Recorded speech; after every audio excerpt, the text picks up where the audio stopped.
En novembre dernier, CNN a diffusé ces images. Des êtres humains seraient vendus pour seulement 400 $ en Libye pour ensuite devenir esclaves.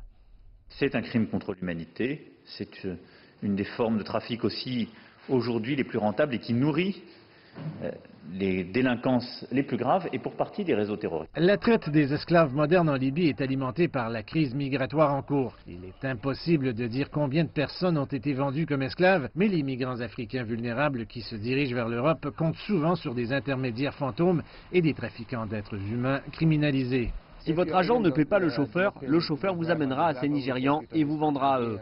Donc, vous leur vendez une personne pour environ 1000 dinars. L'Union africaine a promis de lutter contre la traite des esclaves et les autorités libyennes se sont engagées à renvoyer ces personnes dans leur pays d'origine. Le ministère exprime son rejet et sa dénonciation de telles pratiques inhumaines qui sont contraires à la culture et au patrimoine du peuple libyen.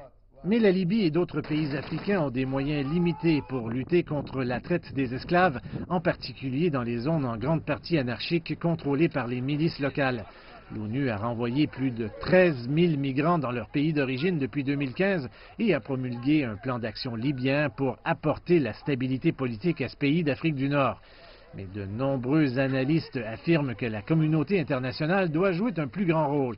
Ni Akouté est spécialiste des questions africaines. Quand nous parlons de la communauté internationale, nous parlons des États-Unis et des Européens. Ce sont de véritables poids lourds.